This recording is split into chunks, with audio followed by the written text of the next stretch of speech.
সোমবার থেকে দেশে নতুন আইন। কাল থেকেই চালু হচ্ছে ভারতীয় ন্যায় সংহিতা, দণ্ড সংহিতা ও সাক্ষ্য আইন।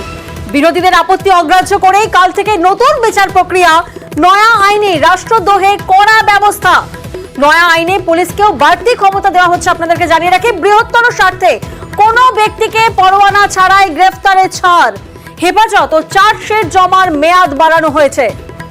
অর্থাৎ সোমবার থেকে দেশের নতুন আইন, যেখানে হেফাজত ও চার্জশিট জমার মেয়াদ বাড়ানো হয়েছে। নয়া আইনে পুলিশকেও বাড়তি ক্ষমতা দেওয়া হচ্ছে। নয়া আইনে রাষ্ট্রদ্রোহে কড়া ব্যবস্থা। কাল থেকেই চালু ভারতীয় ন্যায় সংহিতা, দণ্ড সংহিতা ও সাক্ষ্য আইন। এই মুহূর্তে আমাদের সঙ্গে রয়েছেন আইন বিশেষজ্ঞ বিভাস চ্যাটার্জি। এই মুহূর্তে যিনি রাজ্যের বিভিন্ন জায়গায় পুলিশকে এই নয়া আইন নিয়ে প্রশিক্ষণ দিচ্ছেন। এই আইনের কিছু নির্দিষ্ট দিক বোঝার জন্য আমরা বিভাস বাবুর সাথে কথা বলবো। বিভাস বাবু, নিউজ 18 বাংলায় আপনাকে স্বাগত। এবং প্রথমেই আপনার থেকে একটু জানার চেষ্টা করব, দীর্ঘদিন ধরে যারা আগের আইনে কাজ করে এসেছেন, এই নতুন আইন প্রাথমিকভাবে কতটা অসুবিধায় পড়তে হবে পুলিশ ও আইনজীবীকে? হ্যাঁ, প্রথম দিকে দেখুন, প্রথমত বলি, আইনের যেমন ভালো দিক আছে তেমনি অনেক গ্রে এরিয়াও আছে। এবং যেহেতু সেকশন গুলো পুরোপুরি ভাবে শিফট করে গেল, যেমন ধরুন 302 এর জায়গায় 103 বা এরকম যে কোনো ক্ষেত্রে আমরা যেটা মার্ডারে আইপিসি 302 ব্যবহার করতাম, সেখানে 103 হলো। এই জায়গাগুলো হঠাৎ করে চেঞ্জের মানে একটা পরিবর্তনের, এটা প্রথম একটা অসুবিধা তো ডেফিনেটলি হবে। আর অনেকগুলো পার্সপেক্টিভে একবারে নতুন জিনিস আনা হয়েছে, সেখানে তো অসুবিধা একটু হবেই।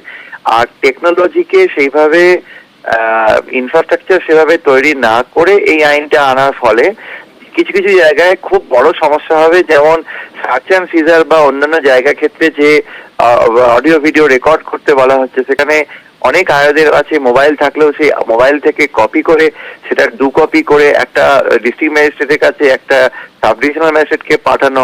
তারা কোথা থেকে যে ইমেজার বা রাইট ব্লকার বা ফরেনসিক কপি করবে, হ্যাশ ভ্যালু থেকে আরম্ভ করে প্রথম সিস্টেমে এই যে সবচেয়ে বড় ডার্ক এবং গ্রে এরিয়া যেটা দেখা যাচ্ছে, যে একটা ইলেকট্রনিক এভিডেন্স, এখন তো সব জায়গায় ইলেকট্রনিক এভিডেন্স, এটাকে আনার জন্য অনেক চেষ্টা হয়েছে এই মামলার মধ্যে। এটা একটা সাধুবাদ জানানো হয়, কিন্তু এরা আনার জন্য যে তাড়াহুড়ো ব্যাপারটা আছে, অর্থাৎ যে 65B ফরম্যাট 63 সেকশনে আমাদের মধ্যে পাবো, সেই ফরম্যাটের মধ্যে হ্যাশ ভ্যালু উল্লেখ করতে বলা হচ্ছে 3টি অ্যালগোরিদমের।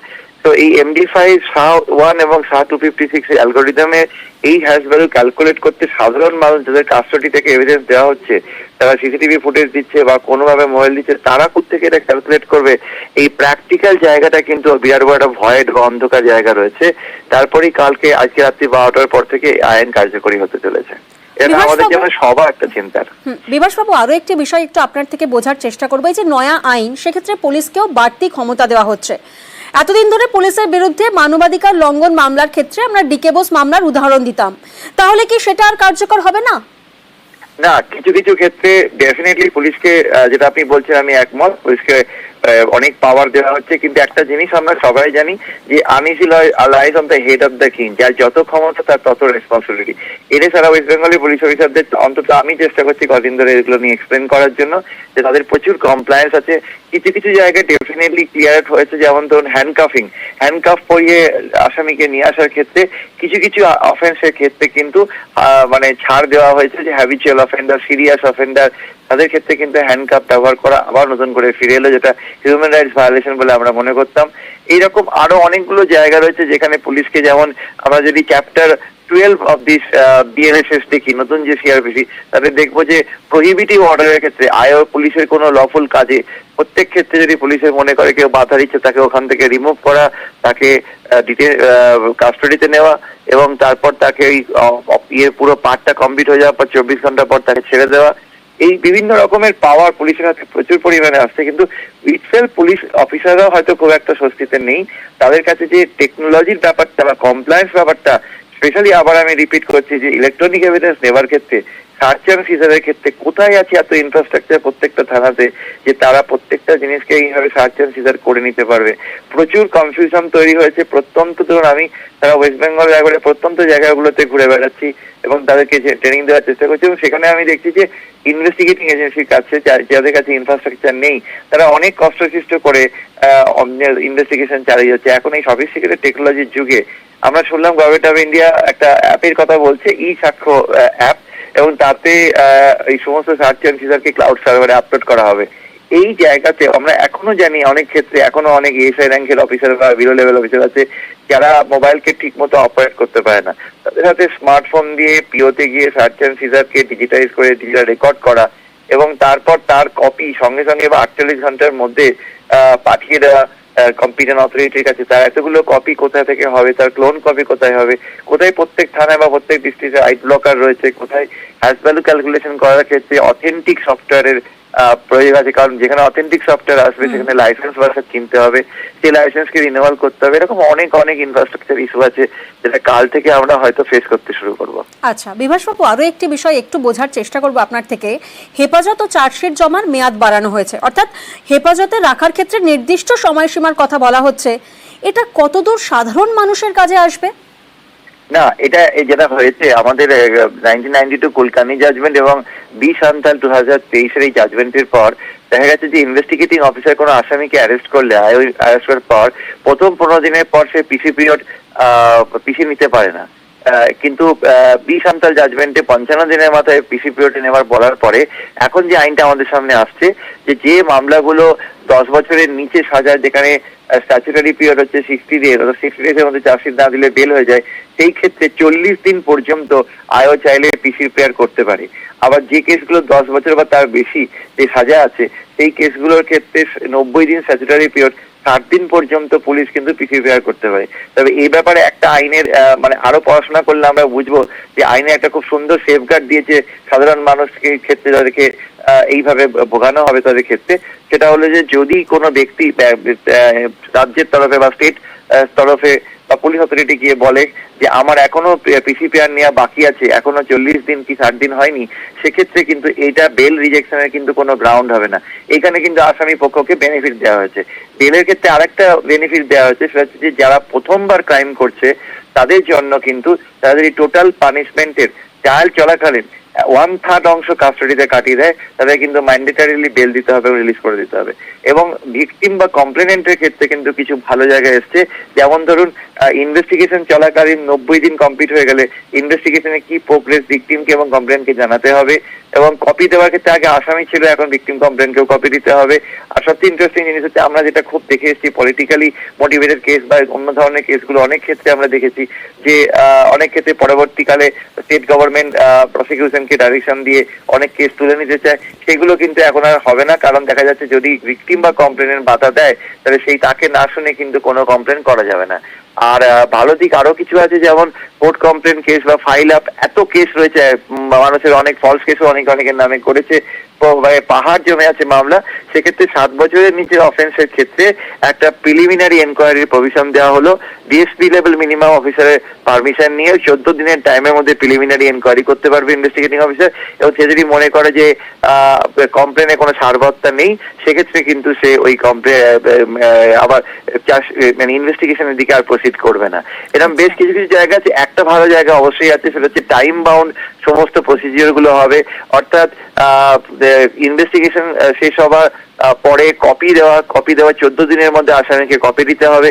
এবং 14 দিনের আসামিকে কপি দেওয়ার পর যদি সে সেশন ট্রায়াল কেস হয়, যেগুলো 10 বছরের উপর সাজা, এইগুলো 7 বছরের উপর সাজা, এই সমস্ত কেসের ক্ষেত্রে তার কমিটমেন্ট 180 দিনের মধ্যে 90 থেকে 180 দিনের মধ্যে কমপ্লিট করতে হবে।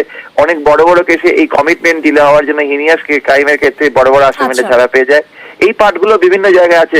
60 দিনের মধ্যে চার্জ হিয়ারিং করে 60 দিনের মধ্যে চার্জ ফ্রেম করে মামলা এগোতে হবে এবং দুপক্ষে শুনানির পর 30 দিনের মধ্যে জাজমেন্ট এবং 7 দিনের মধ্যে সেই জাজমেন্টটাকে আপলোড করতে হবে। এরকম বেশ কিছু জায়গায় টাইম বাউন্ড ম্যানেজমেন্ট আছে।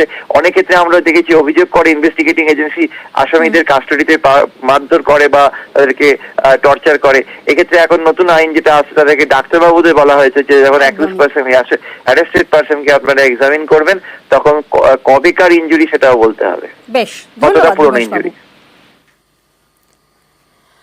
নয়া আইন চালু নিয়ে চরম আপত্তি বিরোধীদের। আপনাদেরকে একবার জানিয়ে রাখি যে এই যে নয়া আইন চালু হচ্ছে সেটা নিয়ে কিন্তু চরম আপত্তি বিরোধীদের। সোমবার থেকেই দেশে নতুন আইন, কাল থেকেই চালু হচ্ছে ভারতীয় ন্যায় সংহিতা, দণ্ড সংহিতা ও সাক্ষ্য আইন।